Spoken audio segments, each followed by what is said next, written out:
First of all, thank you very much, Donald and Becca and colleagues, for inviting me to speak today. And it's great to see Ranald here as well, although I think it's just evidence of how habits die hard. You turn up to the conference, but it's great to see you, Ranald, too. I'm going to talk a bit about thinking outside the box, home care and new approaches. If you are expecting me to give you a blueprint for sorting out everything that's wrong in care at home at the moment, please leave the room now. What I will be doing, though, is talking a little bit about why we need to innovate, how we need to innovate, and just a sort of scattergun approach to some ideas that have come across to me from across the United Kingdom. Firstly, just a very brief introduction to the United Kingdom Home Care Association. I know we have members in the room today. Our membership consists of anyone who is delivering care at home directly across the UK. So we have local authority members, voluntary sector members, not-for-profits and for-profits. And our vision, which is entirely in tune with Scottish Care's vision, is of a United Kingdom where a choice of high-quality, sustainable, community-based care is available to all. As I said, I'm going to talk a little bit about why we need to innovate, how and what. So starting with the why. This graph shows that the number of adults receiving home care in Scotland in a sample week over the years has reduced considerably. Need hasn't reduced, but the number of people receiving support services has. And you'll see there that in terms of support services that are funded by local authorities, the hardest hit by a very long way are older people. In some areas there has been an increase in service. Also, what we're finding is that for those people who do receive local authority funded care, the ones who do receive it receive more. So more hours, there's a level of, an arbitrary, I would say, level of intensity, which is 10 hours or more in a week. And so that what that indicates to us is that the people who do receive support with having home care, their needs are getting more intense. So the threshold is rising. And it's quite expensive for Scotland. £732 million in 2013-14. Sorry, I couldn't find more recent figures. But in 2009-10, that was £711 million. So it's safe to assume that the cost is rising. And looking forward, looking at the demographics, that need is very likely to increase and to increase fairly dramatically. So that in 2014, there were 32 people per 100 of the population over 65. By 2039, there will be 46, very nearly half of the population. And the over 85s is increasing dramatically too.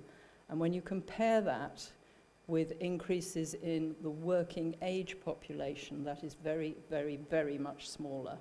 So one of the questions we have to ask ourselves is, where is the workforce coming from? Can I please stress that is not a political statement, but where is our workforce coming from in the longer term future? So moving on then to the how. I have just one slide on this. It's deceptively simple. How we innovate, how we improve our services depends on how well we meet the needs of a huge range of people. So first and foremost, and most importantly, of course, the individual, the person who needs support to remain independent and safe at home. Secondly, they're his or her family. We use a shorthand here, don't we? Because we actually mean loved ones, people who actually care about and for that person, but see family as shorthand for that. Thirdly, there's the workers, as your chairman has said. really, really importantly, we have to address the needs of the workforce. Fourthly, there are the range of organisations that are involved in care at home. So local authorities, ALEOs, other providers and the health service, to name but few. I should perhaps have added the government there. And finally, we have to meet the needs of society and the economy. So moving on then to the what. I'm going to use that same list, and as I say, this is a bit of a scattergun approach, ideas that people have tried elsewhere in the UK or even in Scotland, and things that I think might be helpful, and I'd be really interested to hear from you, because actually you are the experts. I am simply gathering things together. So starting with the individual, the person who needs a bit of help to stay at home. We know what people want. Now that sounds an arrogant statement, but there has been masses of research into what people want of care at home, and every single one of us, I hope, is talking every day to people who want care at home, and every individual is different. But there are some commonalities. Commonalities are that people, if they're getting care at home, want it to be reliable. They want it to come from people that they know, and who know them, and who know what they want, as well as what they need, and how they want their support delivered. They want it to be dignified. They want to be safe. And in particular, they want to be in charge of their lives. One of the scariest things about getting old or your disability or conditions worsening is the feeling of losing control. So, what are the implications there for the delivery of care at home? I did some work with NICE, the National Institute for Health and Care Excellence in England recently, and one of the things that NICE does extremely carefully, they have a very high threshold, is making sure that all the recommendations that they make are evidence-based. My goodness, was it good for me as a social care professional to be exposed to that kind of discipline. So there is guidance in England, which you might be interested to look at, guidance about good quality care at home. We looked at all the research. We came up with a number of recommendations, and there are now some standards attached for England. One of the things was about consistent teams. If you are a care at home provider, try and link small teams with the individual, so that it's quite unrealistic to say one worker, but a small number of workers which the individual will get to know, and who will get to know the individual really well. Values-based recruitment, there's a lot of writing and evidence about that, and I know that is happening in Scotland too.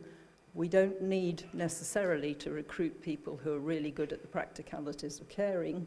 We need to recruit people who really want to help and really understand about the people's needs and how to help them without being condescending. It's a fine line in some places. Where you have to change the worker, so where somebody's off sick or somebody leaves or whatever, please make sure that you introduce the new worker to the individual before they start work. Allow your workers the opportunity to be flexible, day-to-day flexible. People's needs change day to day, and their preferences change day to day, and a rigid, structured, time-bound, task-bound approach doesn't allow that sort of flexibility. I should be very clear as I look at the faces of some home care providers in the room. I am talking to everybody involved, all the people on that list. So I don't see this as simply it's the day-to-day responsibility of the home care at home provider, but it actually very much involves the commissioners as well and the individual and their family.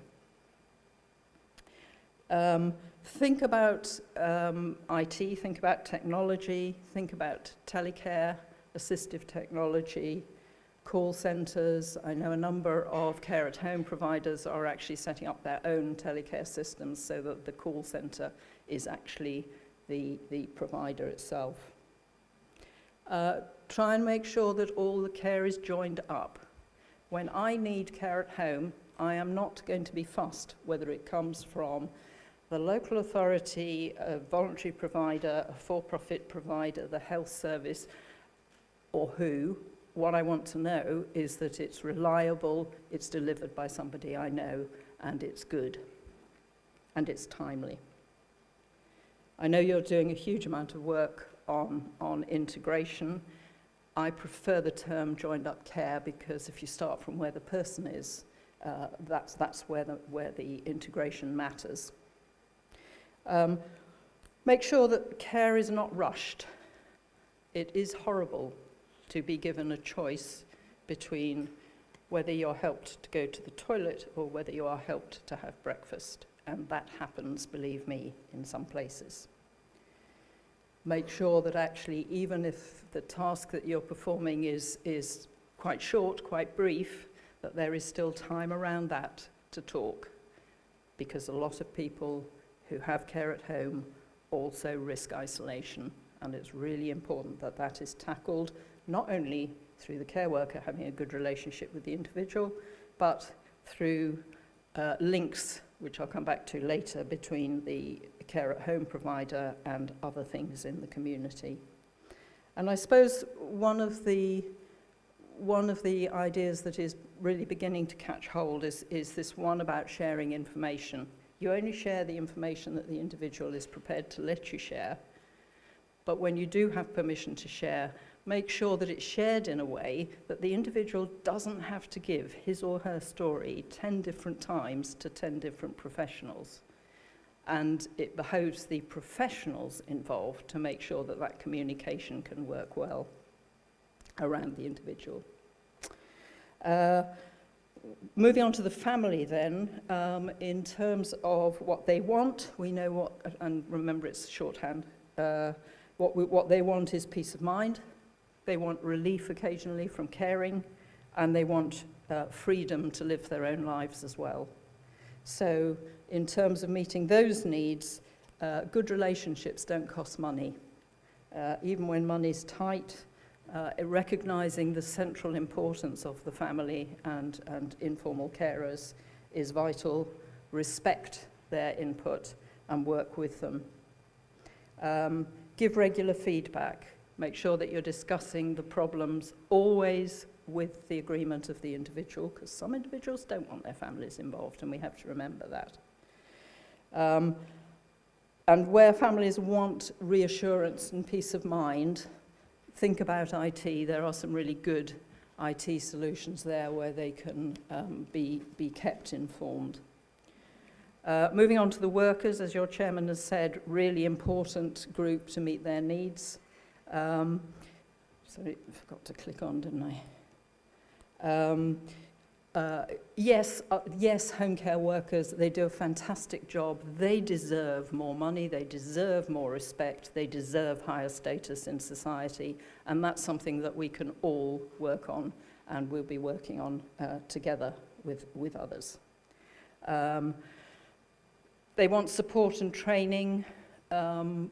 Please don't cut training if money's tight, but do look at creative solutions, working with local authorities, working with other providers, working with the voluntary sector to make sure that the training and support is good.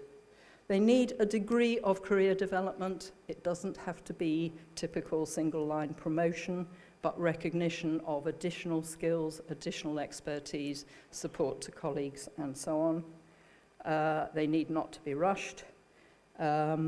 Team identity is one of the things that really challenges, I know, for care at home workers, and there are some really innovative ideas around self-managed teams and so on, and communication systems. I would say give them the freedom to flex. Insofar as you possibly can, it is the individual worker with the individual person that actually knows what's needed on that day. I know you have contracts to meet and all the rest of it, but actually the degree of flexibility you can give is a very good indicator of the quality. And one of the things we're tackling across the UK with limited success, I have to say, is about involving the care worker in decisions around the individual. So often we find that particularly in multidisciplinary settings with health and indeed social workers, and I am one, that's quite often the particular input of the home care worker is ignored. And actually when you think about it, he or she probably knows more about that individual and that family than anyone else. Moving on to the organisations, the providers, what do they want? They want to be able to do a good job. They want to get the highest possible rating from the regulator. And they want to be sustainable. Remember, our vision is of high quality, sustainable home care. And sustainable is really important. Yes, it's important to the organisation itself. They want to go on being in business. But actually it's important to the individual and the family and the workers and society. So it's important to everyone. And they need enough money to do that. I would suggest to providers that they offer innovative solutions to commissioners, to local authorities. Go and meet them. Find out what the needs are in the area. Offer them innovative solutions. Work with them as partners. Involve staff and the users of the service at every step. They are, in many ways, the experts. Slightly political point here. Don't bid for contracts where the money is not sufficient for you to treat your staff properly and deliver high quality care. I can't instruct you, I can plead. Give your staff the freedom. I mentioned self-managed teams. There are some stunning examples of that in Scotland and elsewhere in the UK.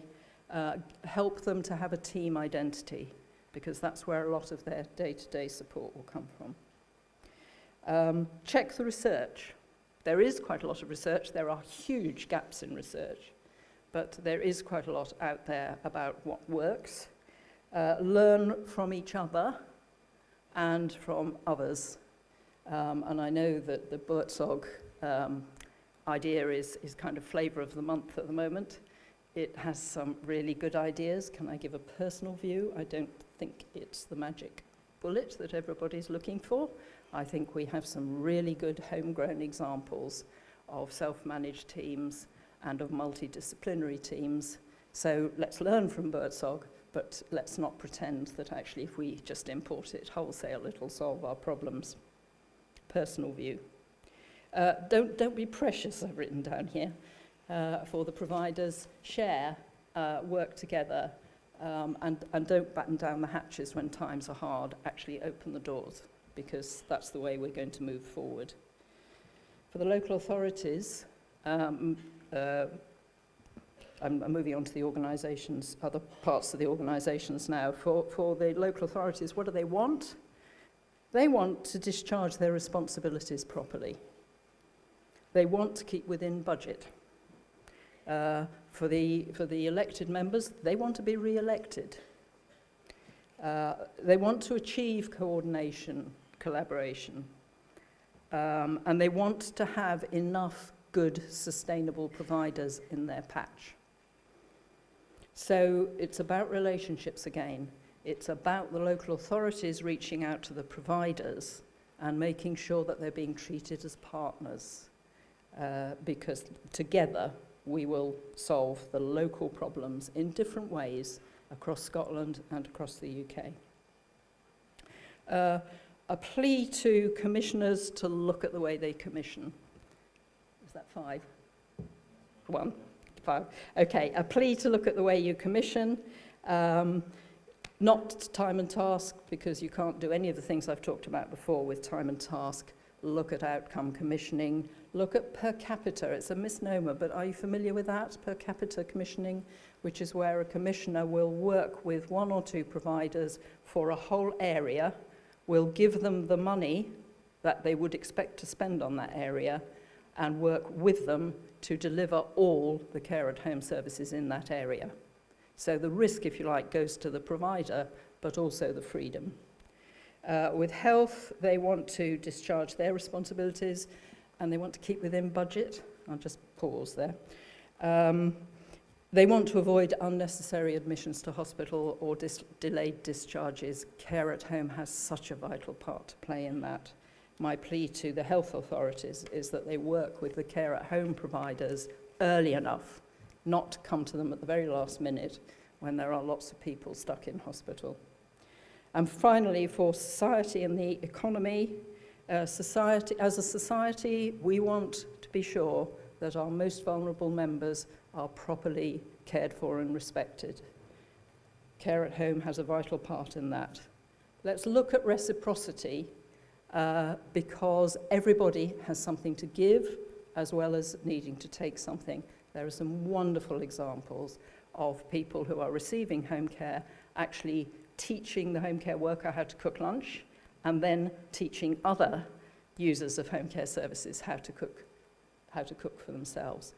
Lots of examples of reciprocity, and I think that's really underplayed.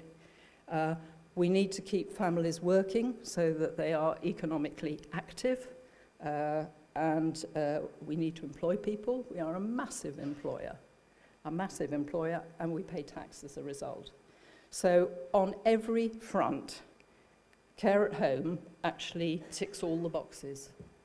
It ticks the boxes for the individual, for the family, for the worker, for the organisations involved, and for society. So my plea is that we look at efficiency and investment. We're brave, because we have to be brave, and we work with creativity and compassion. Thank you.